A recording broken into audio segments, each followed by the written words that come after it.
Hey guys, so it's the first week since the Labour Party got into power, and we had a new Prime Minister from the Labour Party.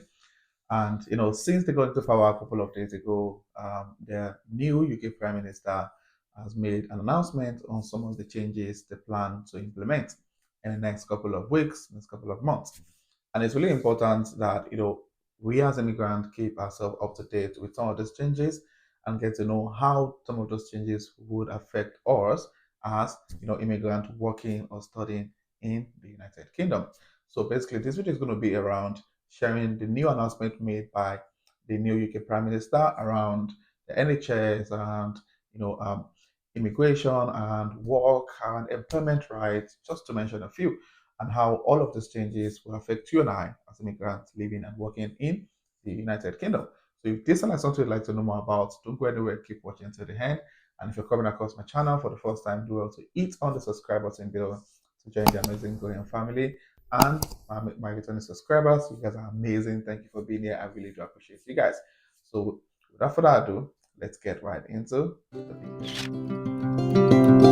One thing that's really fascinating about this new government is the fact that during the preparation for election, during the campaign, they made loads of promises to the Brits, and in as much as they got into power, they are also aware of the fact that they need to start fulfilling some of those promises that got them into number 10. So many of the things they've really announced, and one of the things that stood out for so many people who have been following the whole manifesto thing down to election, you understand that one of the things they kicked against, was the Rwanda plan. So the Conservative Party are of the opinion that in order to reduce, net migration and take out people who came into this country illegally, the best way is to ship them to Rwanda, which was something that was about to be implemented before the general election was announced. So now one of the things the Labour Party are so keen about putting a stop to is the Rwanda plan. So they're practically putting the whole Rwanda plan, that was started by the Conservative, and they're planning to shove it into the bin, which is one of the major things that they are really trying to, get out of the way during these first few days, weeks in office, which I think is really working because they've, publicly, both in-house and on the media, share that displeasure or their unwillingness to go forward with the whole Rwanda plan. So yeah, so for those who are here illegally, there might actually be a different course of action that the Labour Party will be implementing to reduce, to stop the old Rwanda movement, which is really interesting. And this changes is not only for those, in the UK illegally. These changes also cut across some of us who currently work in the UK towards employment rights. And I personally went through the, not stress per se, but I tried to go read about all of the, the members of his cabinet. I mean, the new prime minister, starting from the chancellor down to the education minister, the health minister, just to mention a few. And this guy seems to be very sound individuals. They seems to know what they are doing actually, based on what I read about them. But however, I was looking at what they're going to do, on the job, uh, going forward for the next couple of months, couple of years.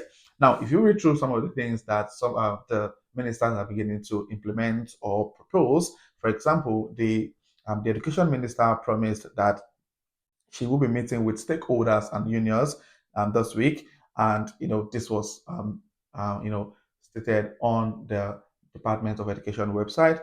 And the government plan basically is to launch 2 recruitment campaigns for educators.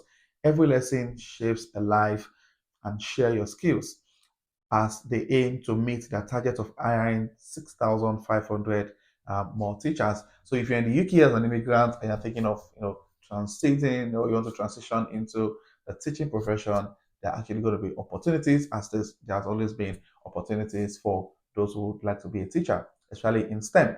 So if you have a science background and you think you're passionate about teaching, yeah, this might be an opportunity for you to explore, because this campaign is targeted to bring in over 6,500 new teachers on board, which is an equal opportunity for those who are interested in teaching line. Now, another major thing they are looking at, putting into place as quick as possible is the health minister, or the health secretary, West Streeton, is set to meet with British Dentists Association to discuss Labour's campaign promises to deliver 700,000 urgent appointments They're also planning to speak with junior doctors on Tuesday, which is tomorrow, in an attempt to resolve the long-running industrial strike. After taking office, it declares the NHS was broken and its aim is to fix it. Now, the health secretary also said that I will also continue to meet with officials and NHS leaders to agree plans for providing an extra 40,000 operations, scans, and appointments a week as soon as possible to cut waiting list. This is what we promised in opposition, so it is what we are doing in government. So yeah, this is one other major thing. And for me, I think tackling the issue with the NHS, it might be a long shot. However, at least it's a step towards the right direction.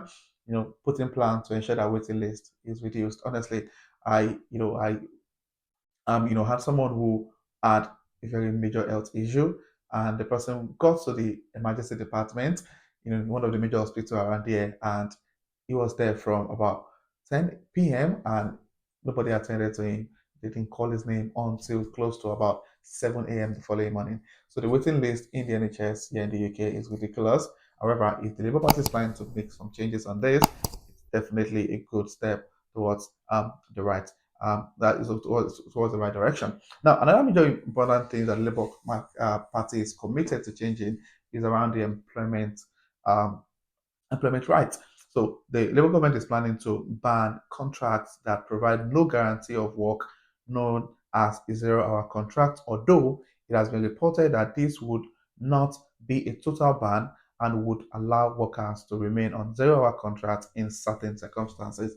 And I think so many people on the zero-hour contract actually chose to be on zero-hour contract, probably because of the fact that those on zero-hour contract get paid far more than those on permanent contracts, both in the healthcare space, tech space, whichever industry at all. Especially for nurses, those who work as agency workers, which obviously have zero-hour contract, many of them, get far paid more than what the permanent workers are being paid.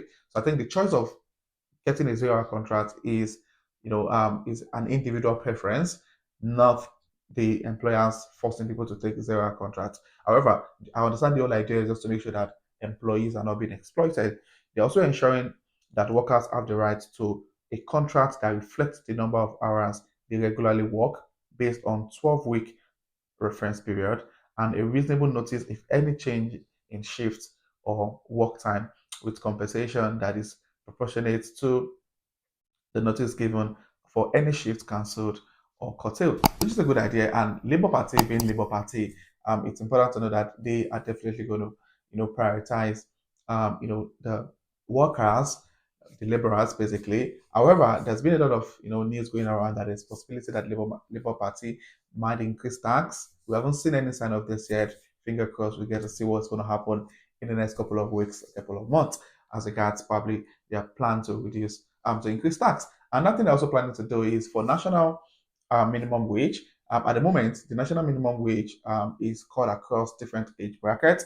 So their plan now is to have like a uniform national minimum wage, which in a way would be a bit favorable to employers. However, let's see how this turns out in the next couple of weeks or months. So yeah, these are some of the changes that the government is planning to implement, which has been announced, and we're going to see how this is going to be affecting those who are currently working in the UK as immigrants or those who, no changes has been made yet around immigration policies itself, which we're still looking forward to what they're going to announce around immigration policies. So if you have any thoughts about the new UK government, please put in the comment section. Let's have a chat about it. Let's get to understand the UK politics and see how it's going to affect us who are immigrants working and living in the United Kingdom.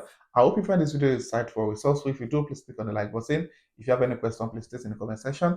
And if you're coming across my channel for the first time, do well to hit on the red subscribe button below to join the amazing growing family. And my returning subscribers, thank you guys for being here. I really do appreciate you guys.